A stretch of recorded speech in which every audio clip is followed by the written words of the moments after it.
Good morning friends, welcome to my channel Anokhi Mohabbat और आप देख रहे हैं love with soul season 2। Last part में हमने देखा था कि जहाँ पर जो स्मृति रूहानिका को अपनी लाइफ की स्टोरी सुना रही रहती है, जिसमें वो उसे ये बताती है कि तनिक्षा उसी क्लास में आई और उसे मार खाने से बचाया तो सही, लेकिन साथ ही साथ उसने कैसे मैथ्स के टीचर्स के साथ फ्लर्टिंग करी। इसे देखकर बहुत ज़्यादा जेलसी होती है स्मृति के अंदर।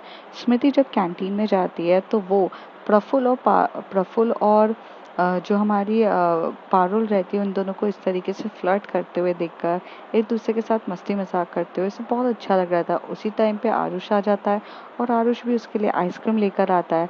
वो पहले उसे बहुत मना करती है, पर जब उसे देखती है कि तनिष्का उसे घूर के देख रही है तो वो जानबूझ के आरुष के साथ वो चीज़ खाती है, ताकि वो तनिष्का को ये फील करा सके कि कैसा बुरा लगता है कि जब तुम किसी के साथ ऐसे करो तो। उसके बाद तनिषा जो होती है वो रूठ जाती है और गुस्सा होकर एक पेड़ के वहाँ पर चली जाती है। वहाँ पर वो उसे स्मृति जाकर बताती है कि तुमने मेरे साथ किया था तो मैंने तुम्हारे साथ किया। और ये बात सुन के वो काफ़ी ज़्यादा सॉरी होती है। वो कहती है कि आई एम रियली सॉरी, मैं अगली बार से ऐसा कुछ नहीं करूँगी। तनिषा कहती है। स्मृति उसकी बात मान जाती है और तनिषा उसकी लिप पे किस कर देती है। फिर वो उसे कैंटीन में जाकर इतने अच्छे से खिला रही रहती है, तो जिससे पारुल को ये थोड़ा-सा लगता है कि यार इन दोनों के बीच में समथिंग समथिंग है क्या, पर जिसमें वो डिनाई कर देती है। अब उसके आगे थोड़ी देर में यहाँ पे जो तनिषा रहती है वो अपने क्लास में जाती है। क्लास में जो उसके लेक्चर्स लग रहे रहते हैं वो सारे लेक्चर्स अटेंड करती है। काफ़ी ज़्यादा लेक्चर्स अटेंड करने के बाद लास्ट में जब उनकी ऑलमोस्ट छुट्टी होने ही वाली रहती है, उसके एक पीरियड पहले, मतलब सेकंड लास्ट पीरियड में वो वहाँ से उठती है और उठ के वो लोग बाहर जाती है। तभी आर्यन उसे बोलता है कि कहाँ जा रही है तू। तो वो कहती है कि यार लाइब्रेरी बंद हो जाएगी और मुझे लाइब्रेरी से ना कुछ इंजीनियरिंग्स की बुक्स निकाल लेने चलनी है, तो तू चल रहा है तो साथ में चल। तो आर्यन कहता है ऑफ कोर्स यार, मैं मना थोड़ी ना करूँगा तुझे, चल। तो यहाँ से ये दोनों जाते हैं। तो जो लाइब्रेरी रहती है उसके दो सेक्शंस रहते हैं। एक सेक्शन में पूरी की पूरी मतलब सारी जो आपके कोर्सेज से रिलेटेड बुक्स रहते हैं, और सेकेंड सेक्शंस में आपके मैगजीन्स रहती है, नॉवेल्स रहती हैं, अदर्स बुक्स कोर्सेज रहती है, जो आपके बुक्स के कोर्स अलग होती है। तो आर्यन जो होता है वो वहाँ से दूसरे वाले सेक्शन में चला जाता है, क्योंकि उसे इंजीनियरिंग की कोई बुक्स नहीं लेनी रहती है। और यहाँ पर जो हमारी तनिष्का रहती है वो इंजीनियरिंग की बुक्स को लेती है। और फिर वो जब लेने के बाद वहाँ से उठ के जाती है तो वो आर्यन के पास जाती है। तो आर्यन बोलता है कि तुझे पता है। तो वो उसे बोलती क्या, मुझे क्या पता है। तो कहती है कि ये बुक बहुत अच्छी है, तू ये रीड ज़रूर करना। तो वो कहता है कि मैं ये बुक क्यों रीड करूं। तो कहता है तेरे काम की बुक है ना, इसलिए तो दे रहा हूँ। तुझे लगता है क्या मैं तुझे ऐरी गैरी कोई बुक दूंगा, तुझे मुझ पे भरोसा नहीं है। तो कहती है कम ऑन, ऑफ कोर्स मुझे तुझ पे भरोसा है, तभी तो मैं तू मेरा दोस्त है। बट ये बुक है कौन सी, और ये कुछ ज़्यादा पुरानी दिख रही है। तो कहती है कि हाँ, ये बहुत पुरानी नावल है, लेकिन ये नावल बहुत अच्छी है, तू लेकर जा पढ़ लेना। तो कहती है अच्छा ठीक है, और तू कुछ नहीं ले रहा। तो कहता है कि हाँ मैं ये वाली बुक ले रहा हूँ। तो फिर ये दोनों वहाँ से लाइब्रेरी के बाहर जाते हैं और वहाँ पर वो इशू कराते हैं, लाइब्रेरी में ही इशू कराते हैं, वो वहाँ से चले जाते हैं। फिर थोड़ी देर के बाद ये लोग एक और लास्ट लेक्चर जो होता है वो अटेंड करते फिर जा रहे थे। तभी आर्यन से बोलता है ये बुक आज ही पढ़ना ज़रूर, तू जैसे जैसे पढ़ेगी तुझे अच्छी लगेगी। तभी वो उसे एकदम से बोलते तू मुझे इस बुक को पढ़ने के लिए इतना फोर्स क्यों कर रहा है, क्या है इस बुक के अंदर। तो कहता है तेरे जीवन में जितने सवाल तू मुझसे कर रही थी ना, वो सारे सवालों के जवाब इसी में है। तो वो कहता है कि कहती है मतलब, तो वो कहती है कि ये फर्स्ट नावल है। तो ये कहती है कि हाँ मतलब फर्स्ट नावल। कहते हैं ये हमारे ब्रिटिशर्स ने एक फर्स्ट नावल है, ये फर्स्ट लेस्बियन नावल है। ये बहुत लिमिटेड एडिशंस है, अब तो आना बंद भी हो गया होगा, लेकिन उस ज़माने में ये फर्स्ट लेस्बियन नावल निकली थी। तुझे ये लेस्बियन नावल पढ़ना चाहिए, तो जितने तेरे मन में ये जो सवाल है ना ये सारे क्लियर होंगे। और बाय द वे आखिर तू अपनी गर्लफ्रेंड को भी काफ़ी खुश रख सकेगी। ऐसी ये एकदम से बोलती है। तभी वहाँ पे तनिषा उसे बोलती है कौन गर्लफ्रेंड मेरी। तो आर्यन कहता है कम ऑन, अब मुझसे भी छुपाने लग गई है या मुझसे झूठ बोलने लग गई है, तेरी गर्लफ्रेंड। तो कहता है कि कौन सी गर्लफ्रेंड। तो उसे कहती है कि ऑफ कोर्स स्मृति तेरी गर्लफ्रेंड है ना, तेरी बेस्ट फ्रेंड, तेरी गर्लफ्रेंड, तेरी रूममेट, सब कुछ तो है। तो वो इधर उधर देखने लगती है। तभी आर्यन कहता है कम ऑन, मुझसे क्या छुपा रही है, बोलना। तो वो सीधा बोलती है तुझे कैसे पता चला? तो कहता है कि सुन, मैं गे हूँ, I am having a gay senses. मेरे को ना समझ में आ जाता है कि कौन किस लड़की को किस नज़रिए से देखा। ऑफ कोर्स कैंटीन में आरुष के साथ तूने उसको देखा, एकदम से चिढ़ गई, चिढ़ते हुए वहां से भागते हुए बाहर की तरफ चली गई, तो देख के पता ही चल रहा था कि तेरे और उसके बीच में है। और जैसे ही तू बाहर गई, स्मृति एकदम से उठ के गई और मनाने लग गई, तो समझ में आता है। तो वो कहती है कि पर पर यार किसी को पता नहीं चलना चाहिए। तो कहता है "क्श, तेरा सीक्रेट मेरे पास, मेरा सीक्रेट तेरे पास, बस हम दोनों का सीक्रेट एक दूसरे के पास सेफ है। तुझे क्या लगता है कि मैं किसी को ये दूंगा?" तो वो कहता है कि थैंक यू यार। फिर ऐसे करके ये लोग वहाँ से चले जाते हैं। दोनों बाहर निकलते हैं, काफ़ी हंसते खिलखिलाते हुए बाहर निकलते हैं, शांति से निकलते हैं। यहाँ से जो हमारी स्मृति रहती है, वो तो अपनी क्लास में मतलब अपने रूम में बहुत पहले ही पहुँच चुकी थी, फ्रेश वगैरह हो जाती, पढ़ाई में फोकस करने लग जाती है। फिर थोड़ी देर के बाद यहाँ पर जो हमारी तनिषा होती है वो आती है। वो एक नॉवल को अपने बैग से वो नॉवल को निकाल के वहाँ पर रखती है। जो हमारा स्टडी टेबल होता है वहाँ रख देती है, ताकि उसे याद रहे कि उसे बाद में पढ़ना है। और बाकी वो सारी जो बुक्स लेकर आई रहती है वो सब निकाल के रखती है। फिर वो वहाँ से जा ही रही रहती है, तो वहाँ पर स्मृति उसे बोलते है ये लो तुम्हारा टॉवल, जाओ फ्रेश होकर आ जाओ। तो वो उसकी तरफ प्यार से देख के बोलती क्या बात है, मेरे आने का इंतज़ार रहता है और ये सब कुछ भी। तो कहती है जाओ ना। तो फिर ऐसे कह के वो वहाँ से चली जाती है। थोड़ी देर में वो वहाँ से जाती है, फ्रेश होती है, आराम से होती है। फिर वो वहाँ से चिल्ला के बोलती है स्मृति मेरे कपड़े। तो कहती है कि हाँ। तो फिर वो उसे अपने उसके कपड़े देती है। फिर वो फ्रेश होती है, एकदम से बाल वाल धोकर आराम से फ्रेश होकर आती है। डोर लॉक रहता है। तो जैसे ही वो आती है तो उसको बहुत नॉटीनेस सूझ रही रहती है। वो एकदम से स्मृति को पीछे से पकड़ती है और बोलती है हे माय स्वीटी, यार तुम जब मेरा इतना ख्याल रखती हो ना, तो मुझे पूरी वाइफी वाली फीलिंग आती है। तो वो टर्न होके बोलती है मुझे तुमसे कुछ ज़रूरी बात करनी है, मैंने कहा था ना तुमसे। तो कहती है कि बात करनी है या कुछ और करना है, तुम डिसाइड कर लो। तनिष्का बोलती है। तो कहती है पहले बात करनी है। तो कहती है बात तो होती रहेगी, पहले कुछ कर लेते हैं। और ऐसे पकड़ के उसके गालों पे हाथ रखती है, उसे अपनी ओर खींचती है, उसे लिप किस करने लगती है। यहाँ पे पहले स्मृति जो होती है कि पहले नो नो कहती है, पहले मुझे बात करनी है, पर वहाँ पे तनिषा सुनने वालों में से थी क्या। थोड़ी देर में वो उसको और खींचती है और वो दोनों बेड पे ही मतलब किस करते करते बेड पे ही लेट जाते और किस कर रहे थे।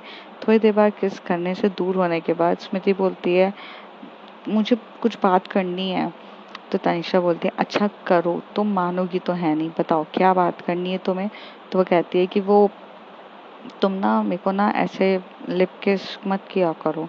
तो कहती क्यों तुम्हें पसंद नहीं है? तो कहती पसंद है, बट रूम में किया करो ना, ऐसे बाहर कहीं पर भी तुम मुझे फ्लर्ट करती हो, लिप किस करती हो। पता है आज पारुल किस तरीके से देख रही थी, उसको अगर पता चल गया हमारे बारे में तो फिर क्या सोचेगी वो। तो तभी वो उसका हाथ पकड़ के बोलती तुम्हें फर्क पड़ता है कि सामने वाला क्या सोचेगा या हम दोनों के बीच में क्या फीलिंग्स है। तभी स्मृति कहती है मुझे मुझे दूसरों से फ़र्क नहीं पड़ता है, बट ये हमारी प्राइवेट लाइफ है ना, हमें दूसरों के बारे में क्यों बताना है। तो कहती है अच्छा तो तुम रेडी नहीं हो अभी किसी को हमारे बारे में बताने के लिए। तो वो एकदम अपनी नज़र नीचे कर लेती है। तभी तनिषा कहती है अच्छा ठीक है, मैं समझ रही हूँ, तुम जिस वक्त रेडी होगी मैं तुम्हें बता दूंगी। और कुछ नहीं, तुम अपना ध्यान रखो, अपना ख्याल रखो, और यही मैं तुमसे बोलना चाहती हूँ, और कुछ है नहीं है। तो वो कहती है ठीक है। ये बोलकर वो वहाँ से जाती है। तभी स्मृति एकदम से आकर बोलती है एक्चुअली तनिष्का, मैं इसलिए नहीं बताना चाहती किसी को क्योंकि ये जो रिलेशन है हमारे बीच में, ये नॉर्मल नहीं है। एक लड़का एक लड़की एक दूसरे से प्यार करे तो समझ में आता है, पर एक लड़की लड़की एक दूसरे से प्यार करे तो वो दूसरों की नज़रों में पता नहीं क्यों गलत होता है। और मुझे नहीं समझ में आ रहा, और मैं नहीं चाहती कि मेरे प्यार के बारे में किसी को पता चले जिससे ना हम लोग दूर हो जाएं। मैं बस इसलिए ये चाहती हूँ। तो स्मृति कहती है, जब ये स्मृति ये सारी बात ख़त्म कर देती है तो तनिषा उसे कहती है ठीक है तुम्हें जैसा ठीक लगता है रखो, बट आज नहीं तो कल सबको पता होगा ही, क्योंकि because I love you and I don't want कि मैं एकदम हिडन एरियाज में रहूं। तो कहती है जब पता चलेगा तब पता चलेगा, अभी नहीं। तो कहती है ठीक है। थोड़े टाइम के बाद ये लोग एक दूसरे के साथ बातें कर रहे रहते हैं। और फिर यहाँ पे स्मृति उसके पास आके बोलती है, तनिषा मेरे एग्ज़ाम स्टार्ट होने वाले हैं। तो कहती है कि अच्छा ठीक है। तो बोलती है कि मुझे पढ़ाने में मदद करोगी? तो स्मृति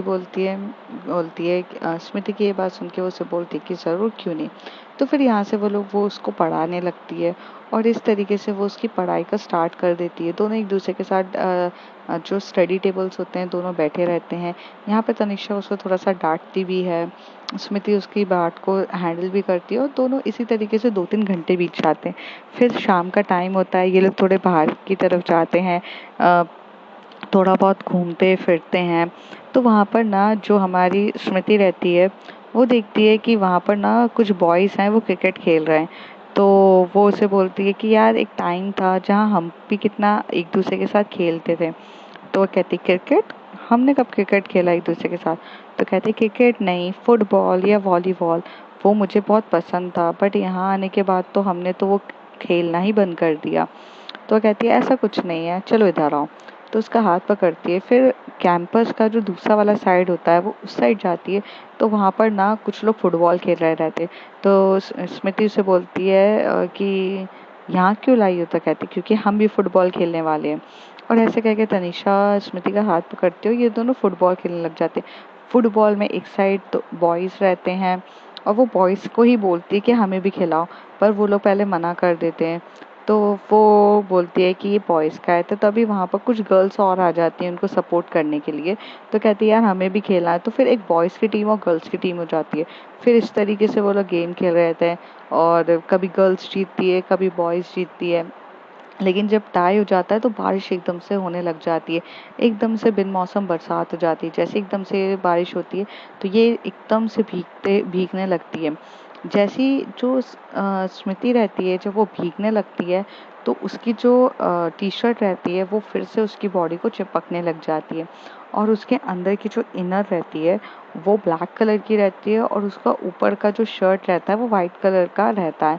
और ब्लैक कलर मतलब वाइट अच्छा मोटा रहता है, लेकिन वो उसको चिपकने लग जाता है तो देखने लगती है। तो सारे बॉयज़ उसमें से एक या दो बॉयज़ की नज़र उधर पड़ती है तो वो अच्छे खासा घूर रहे थे। स्मृति की नज़र तो नहीं पड़ती है, स्मृति की नज़र पूरी तनिषा के ऊपर रहती है और तनिषा की नज़र जब इन दोनों पे पड़ती है तो वो समझ जाते हैं क्या हुआ। तो स्मृति ने ना एक हल्का सा जैकेट पहना रहता है, मतलब उसने भी मतलब एक टॉप जो पहना रहता है वो स्लीवलेस रहता है और उसके ऊपर उसने जैकेट पहना रहता है। वो थोड़ा सा शर्ट टाइप का जैकेट नहीं होता, डेनिम की शर्ट टाइप, थोड़ा मोटा कपड़े की। तो वो उसे निकालती है और उसको पहनाती है और बोलती है चलो। बारिश इतनी तेज हो रही थी कि ये इतना और मतलब कैंपस अच्छा बड़ा था तो इतना दूर तक आ चुके थे कि वहां से ये लोग भागकर जा भी नहीं सकते थे। वहाँ से ये लोग इतने भागकर जा भी नहीं सकते थे एकदम से। तो यहाँ पर मतलब ऐसा हो जाता है कि वहाँ जा भी नहीं सकते हैं। तो ये दोनों एक दूसरे के पेड़ के वहाँ पे खड़े रहते हैं। तो पेड़ से टिकाकर जो हमारी स्मृति लगी रहती है और तनिषा उसके ऊपर उसको एज अ प्रोटेक्टिव तरीके से उसके ऊपर सामने खड़े होकर इधर उधर देख रही रहती है। तभी स्मृति बोलती है तुम्हारी नजरें इधर उधर क्यों है? मैं तो इधर हूँ ना, अब तुम किसी और को देख रही हो क्या? तो तनिषा उसकी तरफ बोलती है स्टॉप इट, मैं इधर उधर इसलिए देख रही हूँ क्योंकि तुम्हारी इनर पूरी तरीके से दिख रही है। तुम इतनी शर्ट इतनी पतली क्यों पहनती हो? तो कहती है कि मुझे क्या पता था बिन मौसम बरसात हो जाएगी, मेरी क्या गलती है? तनिषा तो कहती है कि कुछ नहीं, अच्छा हुआ मैं जैकेट लेकर आई थी, वरना तो फिर आज तो तुम्हें ये लोग बहुत गंदे तरीके से घूरते। तो कहती है सॉरी। तो कहती है इट्स ओके। फिर थोड़ी देर के बाद सब के सब एक एक कोना में चले जाते हैं, ये दोनों एक कोने में होते हैं। फिर ये उसका हाथ पकड़ती है, उसे धीरे से ले जाती है और वहाँ साइड में खड़ा करती है। वहाँ 2-3 पेड़ों के बीच में ये लोग खड़े रहते हैं, कोई भी नहीं देख रहा रहता है। पर जो हमारी स्मृति रहती है वो बहुत ज़्यादा मतलब उसको ठंड लग रही रहती है और वो थोड़ी सी कपकपा रही रहती है। तो तनिषा उसको अपने ओर करीब खींचती है और उसे टाइटली हग करके उसको मतलब ऐसे हग पोजीशन में रहती है। थोड़ी देर तक बारिश मतलब ऐसे तेज चल रही रहती है। वहाँ पर कुछ जो बॉयज रहते हैं वो तो मतलब ऐसे रहते हैं कि यार बारिश बिन मौसम बरसात है तो कितना मज़ा आएगा। तो वो लोग वहाँ से ना छप छपाते हुए वहाँ से निकल जाते हैं। वहाँ पर कुछ जो गर्ल्स रहती है वो भी धीरे धीरे से निकल जाते हैं। पर ये तो जो हमारी तनिषा रहती है वो सब कुछ देख रही रहती है, बट वो स्मृति इतनी ऐसे ठंड में ठुठर रही रहती है कि उसकी हिम्मत नहीं होती वो उसे बोले। थोड़ी देर में उसे बोलती है कि तुम ठीक हो? तो वह कहती है कि तब स्मृति इधर उधर देखती है, कहती सब चले गए, सिर्फ हम दोनों हैं यहाँ पर। तो कहती है कि हाँ, क्योंकि बारिश के हालात इस तरीके से दिख रहे हैं कि ये रुकने वाली तो नहीं है, थोड़ा सा हमें भी हिम्मत लगाकर यहाँ से जाना पड़ेगा। तो कहती है कि हाँ ठीक है, चलते हैं। तो फिर वो उसका हाथ पकड़ती है। तो थोड़ी देर में वो उसी तरफ देखती है और स्मृति जो रहती है वो वहाँ खड़ी रहती है। तभी तनिषा उसे बोलती है उधर देखो ज़रा क्या हो रहा है, और वो एकदम से उसके लिप पे थोड़ा सा किस कर देती है। तभी स्मृति कहती है क्या कर रही हो, कोई देख लेगा तो। तो कहती है यही चीज़ करने का तो मज़ा होता है। और ये दोनों यहाँ से भागते हुए जाते हैं। धीरे धीरे ये लोग भी उधर से पेड़ों पे, मतलब एक पेड़ से दूसरे पेड़ के ऊपर कोने कोने से एक दूसरे का हाथ पकड़ते हुए पत्थरों के बीच में से धीरे धीरे होते हुए अपने रूम पर पहुंचते हैं। जैसे ये रूम पर पहुंचते हैं तो लगभग ये आधे भीग चुके रहते हैं। तो हमारी जो स्मृति रहती है वो वहाँ खड़ी रहती है। तो तनिषा उसे बोलती है कि कपड़े गीले हैं, जरा चेंज कर लो। तो वो कहती है हाँ, मैं जा रही हूँ वॉशरूम में चेंज करने के लिए। पर तनिषा उसका हाथ पकड़ के उसी कमर से उसको पकड़ के बोलती है क्यों, यहाँ चेंज करने में क्या प्रॉब्लम है? तो कहती है नहीं, मुझे थोड़ी सी शर्म आ रही है। तो कहती है इसमें क्या शर्माना है, कपड़े चेंज करने हैं तो यहीं पर ही कर लो। और ऐसे करके ना वो जो जैकेट उसने उसके ऊपर उड़ाया रहता है वो हटाने लगती है। फिर यहाँ पे स्मृति एकदम से मतलब अपनी आंखें बंद कर लेती है। थोड़ी देर में उसने जो शर्ट एकदम पतली सी पहनी रहती है उसके बटन्स वो खोलने लग जाती है, और बटन्स निकाल के उसे वहाँ से लेती है टॉवल, और टॉवल से उसका जो इनर जो मतलब चेस्ट वगैरह पे जो पानी गिरा रहता है वो उसे वहाँ से पोंछ रही रहती है। और यहाँ पर वो एक चीज़ का नोटिस करती है कि यहाँ पर ना सबसे ज़्यादा ना वो थोड़ा सा शिवर कर रही रहती है।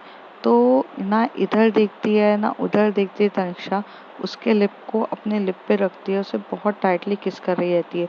वो दोनों एक दूसरे को काफ़ी पैशनेट तरीके से किस कर रहे थे। किस करते टाइम पीछे की जो ब्रा भी उसकी गीली हो चुकी रहती है, स्मृति की पीछे की वो ब्रा को भी खोलने लग जाती है धीरे धीरे, और उसे भी उसके बॉडी से रिमूव करती है। पर इस ड्यूरेशन में उसने उसे किस करना नहीं छोड़ा था। वो काफ़ी प्यार से पैशनेट तरीके से उसे किस करे जा रही थी।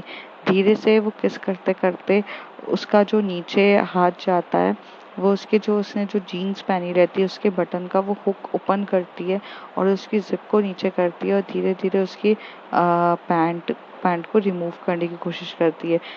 और वो किस कंटिन्यू वो लोग किस कर रहे थे। थोड़ी देर में जो हमारी स्मृति रहती है वो मतलब थोड़ा सा हाँफने लगती है, तो वो उसको दूर करती है और फिर वो उसे वहाँ से वॉल पर लगा देती है। वॉल पे लगाने के बाद वो उसके नेक पे किस करे जा रही रहती है, और यहाँ पर उसकी नेक पे किस करते करते वो धीरे धीरे उसकी जो जिप है उसको ओपन करती है, और उसके जो पैंट है उसको नीचे की तरफ उतारने लग जाती है उसकी जीन्स। थोड़ी देर में वो उसे ऊपर होती है, फिर उसके लिप को किस करने लगती है। और अब उसके जो तनिषा के दोनों हाथ जो रहते हैं स्मृति के बम के अंदर रहते हैं, और वो पैंटी के अंदर उसके बम के अंदर रहते हैं, और वो उसे अपनी ओर खींचती है और उसे किस कर रही थी। थोड़ी देर में वो वहाँ से हाथ के मूवमेंट करके वो जो पैंटी होती है उसे भी रिमूव करने लग जाती है। ये देखकर यहाँ पे स्मृति की भी हालत बहुत ख़राब हो रही थी। थोड़ी देर में वो वहाँ से किस करते टाइम वहाँ से वो टॉवल उठाती है, और टॉवल उठाते के पूरे तरीके से टॉवल से कवर करती है वो स्मृति के बॉडी को, और उससे थोड़ा दूर होती है, और उसे फिर अपने पास खींचती है, और फिर किस करते करते वो पूरा किस करते करते थोड़ा से दूर से ना कबर्ड की तरफ जाती है। वो किस ही कर रही रहती है, उसे कबर्ड का एक साइड पे लगाती है और कबर्ड का दूसरा साइड का जो डोर होता है वहाँ ओपन करती है, और वहाँ से कुछ कपड़े निकालती है, और कपड़े निकाल के उसके वहाँ पे पूरा वो उसकी नसें जो रहती है वो थोड़ा सा टेढ़ा होके देखती रहती है, और स्मृति जो रहती है वो उसे आंखें बंद करके किस कर रही रहती है, वो भी कर रही रहती है। वो भी उसे किस कर रही रहती है, लेकिन वो आंखें खोलकर वहाँ से कपड़े भी निकाल लेती है और कबर्ड को लॉक कर देती है। थोड़ी देर में वो उससे दूर होती है और दूर होकर उसे बोलती है कि कैसा लग रहा है? तो कहती है कि हाँ ठीक लग रहा है। स्मृति बस इतना बोलती है, तो कहती है जाओ ये कपड़े हैं पहन कर आओ। और फिर ऐसे वो बोलती है कि कपड़े फिर जैसी वो दूर होती है फिर से वो थोड़ी सी मतलब एकदम कट आने लग जाती है। तो शिवर करने लग जैसे जैसे दाँत, अगर आप कटकटाते हो मीन्स आपके दाँत कटकटाने लगते हैं, तो वो शिवर होने लगती है। फिर वो उसे फिर से उसको एकदम अपने करीब करती है, फिर उसे किस करने लग जाती है। फिर जो टॉवेल उसने लपेटा था वो खुद हटा देती है। फिर जो वहाँ से उसने उसके लिए जो ब्रा निकाली रहती है, वो उसे ब्रा को पिनाने लगती है। तो ब्रा थोड़ा दूर होती है और दूर होके उसकी नेक को सक करते करते उसका हाथ को आगे करती है और उसको वहाँ से ब्रा पहनाती है, दोनों ब्रा से। पीछे उसको हुक लगाने रहते हैं ब्रा के, तो उसे टर्न करती है, उसके बैक को बहुत प्यार से किस करते हुए उसके बैक को भी वहाँ से जाते हुए हुक लगा देती है। फिर थोड़ा सा वो नीचे आती है, उसके नेवल पे किस करने लगती है और जो पैंटी रहती है वो धीरे धीरे उसे किस करते हुए उसके नेवल की पैंटी को भी वो पहनाने लग जाती है, पैंटी तक पहनाने लग जाती है उसे किस करते हुए। नेवल पे किस करके जब वो ऊपर उठती है, फिर वो थोड़ा सा और ऊपर होती है, फिर वो उसके फिर यहाँ से जाके उसके कानों को किस कर रही रहती है, उसके जॉ लाइन्स को किस कर रही रहती है। फिर वो फिर किस करते करते उसका टॉप उठाती है, फिर वो थोड़ा सा दूर होती है और उसके टॉप को पिना देती है। टॉप को जैसे ही पिनाने के बाद वो फिर से किस करने लग जाती है और फिर थोड़ा सा उसे किस करते करते उसको बेड के पास लेकर आती है और बेड पे लिटा देती है। फिर वहाँ से वो पैंट लेती है, जो मीन्स लोअर रहता है, वो लोअर को लेती है और लोअर को उसे प्रॉपरली पहना देती है। और इस तरीके से वो उसे पहनाने के बाद वो जब उसे दूर होती है और वो पूरा का पूरा ब्लैंकेट लेती है और उसे बोलती है कि ये पढ़ो, और उसे पूरा उड़ा देती है। तो जिससे उसकी बॉडी जो शिवर कर रही थी उसमें काफ़ी गर्माहट आती है और इसी गर्माहट के चक्कर में वो पूरा वो ओढ़ भी लेती है और शांति से सो जाती है। थोड़ी देर में वो उठती है तो वो मतलब स्मृति सिर्फ अपनी नज़रों से उसकी तरफ देख रही रहती है। तो यहाँ पर जो स्मृति रहती है वो स्मृति के सामने तनिषा अपने पूरा टॉप उतारती है, अपनी टी शर्ट उतारती है, उसके सामने विदाउट क्लॉथ्स भी खड़ी रहती है और फिर वो उसके सामने क्लॉथ्स भी पहन लेती है। क्योंकि अब ये लोग कपल हो चुके थे, तो तनिषा तो पहले से ही बोल्ड थी और वो इतना शाय फील नहीं करती थी, पर जितना ज़्यादा स्मृति शाय फील करती है। थोड़ी देर के बाद वो वहाँ पर बैठ जाती है और वहाँ पर लेकिन जो स्मृति रहती है वो थोड़ी सी ठंडी रहती है। तो यहाँ पर जो तनिषा भी अपने आप को कवर करती है ब्लैंकेट के अंदर और स्मृति को अपने गोदी में लेती है और उसे बोलती है कि अभी भी तुम्हें ठंड लग रही है, लगे तो अपन डॉक्टर के पास चलें। तो कहती है कि नहीं, डॉक्टर के पास जाने की ज़रूरत नहीं है, थोड़ा सा टाइम लगेगा, सही हो जाएगा। ऐसे बोलने के बाद वो वहाँ से लेती है एक नॉवल। वो जो नॉवल रहती है वो उसे पढ़ना स्टार्ट करती है। तभी स्मृति बोलती है कि नॉवल क्या है, तो वो उसके ऊपर आ जाती है और पूरी तरीके से उसके शोल्डर पे बैठती है और दोनों एक दूसरे को साइड हग करते हैं ना, वो साइड हग करके एक दूसरे को बैठे रहते हैं। फिर वो नॉवल हाथ में रहती है और दोनों वो नॉवल पढ़ रहे रहते हैं। तो तभी स्मृति बोलती है ये तो love story between two girls बता रही है। तो उसे हंसते हुए बोलती है कि ऑफ कोर्स ये love story between two girls ही है। ये ब्रिटिश की सबसे पहली एक लेस्बियन नॉवल निकली थी और ये उसी के बारे में बताया गया है। तो कहती है तो तुम ये लेकर आई हो? तो कहती है कि क्यों नहीं, मैं अपनी सेक्सुअलिटी के बारे में पढ़ना क्यों ना पसंद करूँगी। और ऐसे बोल के वो पढ़ रही थी। फिर उसमें बहुत रोमांटिक से सीन हो रहे रहते हैं जिसमें वो लोग नावल पढ़ रहे रहते हैं। तो दोनों की आंखें एक दूसरे की तरफ देख रही रहती है। स्मृति उसकी बुक्स को एकदम से बंद करती है क्योंकि वो थोड़ा सा एक्टिव पहले से ही थी, तो उसको थोड़ा बंद करती है और एकदम से तनिषा के ऊपर आके उसे बहुत प्यार से किस करने लग जाती है। दोनों किस करने लग जाते हैं। अब जो स्मृति रहती है वो काफ़ी प्यार से किसेस करने लगती है उसकी नेक पे वगैरह। पर इससे पहले वो कुछ और करती है कि इनकी डोर पे एकदम से नॉक नॉक होती है। डोर पे वहाँ पर जो रहती है इनकी जो हॉस्टल पे जो साइड वाली रूम वाली बंदी रहती है वो उनके डोर पे नॉक करती है। जैसे वो डोर का नॉक ओपन होता है तो वो उसे बोलती है कि हाँ। तो कहती है कि आज वो ना बोल रही थी अपनी वार्डन की लाइट जा सकती है, तो आज खाने पे जल्दी बुलाया है, तो चलो नीचे कैंटीन में है तो हॉस्टल का जो खाना है वहाँ खा लेते हैं। तो वो कहती है ठीक है। फिर ये दोनों वहाँ चले जाते हैं। ये सारी बातें स्मृति एकदम रूहानिका को बता रही रहती है, तो रूहानिका स्माइल करने लगती है। तो तभी वो उसे बोलती है कि तुम स्माइल क्यों कर रही हो? तो कहती है कि मैं स्माइल इसलिए कर रही हूँ क्योंकि कितने क्यूट गेस्चर की तरीके से, मतलब देखने लायक बात है कि तुम्हें तनिषा ने इतने अच्छे से मतलब बॉडी को कवर किया प्यार से, तुम्हारे मतलब इतने प्यार से उसने जो गेस्चर किया वो तो देखने लायक था। तो तभी स्मृति कहती है तनिषा थी ऐसी, बट हाँ मुझे जेलसी भी बहुत फील होती थी। तो कहती है कि हाँ होती थी। और उस समय भी लेस्बियन नॉवेल्स थी? तो कहती है हाँ थी उस समय भी लेस्बियन नॉवेल्स। तो कहती है पर तुमने तो मुझे कभी नहीं बताया। तो कहती है कि तुम नेट पे सर्च करो, अभी भी बहुत सारी मिल जाएगी। तुम लिखो कि first novel of British, first novel launch, lesbian novel launch, Google पे सर्च करो, तुम्हें अभी पता चल जाएगा। तो वहाँ पर जो रूहानिका रहती है वो सर्च करती, कहती है कि यही नॉवल थी क्या वो? तो उसे कहती है कि ये वाली नॉवल नहीं थी, लेकिन इन दोनों के आजू बाजू कोई ना कोई सी नॉवल थी पर अच्छी थी, तो तुम चाहो तो कोई सी भी पढ़ सकती हो। तो वो उसे तब की नहीं लेकिन वो लेटेस्ट वाली उस समय की नॉवेल्स के लिए जाकर मतलब खरीद लेती है। और उसे कहती है कि मैं भी पढ़ूंगी और फिर तुम भी मुझे इतने प्यार से हक करके रखना जैसे तनिषा तुम्हें हक करके रखती थी। तो उसे स्माइल करते हुए बोलती है, तभी स्मृति उसका हाथ पकड़ के बोलती है कि रूहानी का मेरे सामने ये प्यार से होने का प्रिटेंड मत करो। अगर तुम्हें बुरा लगता है तो तुम मुझे बोल सकती हो, मैं ध्यान रखूंगी। तो कहती है मुझे बुरा नहीं लग रहा है। मुझे इस बात की खुशी है कि एटलीस्ट लाइफ में ना लव को फील करना मीन्स बहुत ज़्यादा ज़रूरी है। और तुमने वो जो फील किया है, तुमने जो अपनी लाइफ से सीखा, तुम मुझे सब कुछ वही सिखा रही हो। और मुझे इस बात की बहुत ज़्यादा खुशी है और इससे ज़्यादा मुझे क्या चाहिए। And I am very happy. तो ऐसे वो उसके बोलती है, उसके फोरहेड पे किस करती है।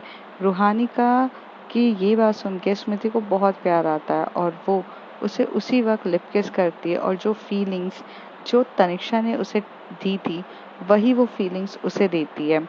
और वो उसे बहुत प्यार से लाइटली टच कर रही रहती है और चीज़ें होती है। और बहुत प्यार से उन दोनों के बीच में लाइट रोमांस हो रहा रहता है, जिसमें उस तरीके से वो स्मृति जो रहती है वो रूहानिका के लिप पे किस कर रही रहती है और उसके नेक पे टच करती है और उसे वो सारी चीज़ें फील हो रही रहती है। और किस तरीके से अगर आपको कोई पकड़ता है तो आपकी हाथ को पकड़ना वो सारी चीज़ें फील कराती है। आ, तो अब फ्रेंड्स देखने आगे क्या होता है। If you like my story, like share and subscribe. Before to end this story मैं आपको एक चीज़ बताना चाहती हूँ कि मुझे नहीं पता कितने लोग इसको रियल मानते हैं या नहीं मानते, लेकिन एक बात ये सच्ची है कि अगर कोई सी भी स्पिरिट आपकी लाइफ में रहती है, चाहे वो अच्छी है या बुरी है, अगर उसे कुछ आपकी प्रेजेंस फील करानी है तो उसकी प्रेजेंस आपको फील होती है। मैं ये नहीं कहती हूँ कि वो किस तरीके से टच करते हैं, लेकिन अगर वो आपको पैर में टच कर रहे हैं या कहीं पर टच कर रहे हैं तो you can feel it's presence. और ये चीज़ सच्ची में होती है। अ, जिसके साथ हुआ है उसे ही समझ में आएगा, वरना सबको तो मजाक ही लगता है। तो आप जानिए अगले कुछ एपिसोड्स में। तब तक के लिए बाय बाय।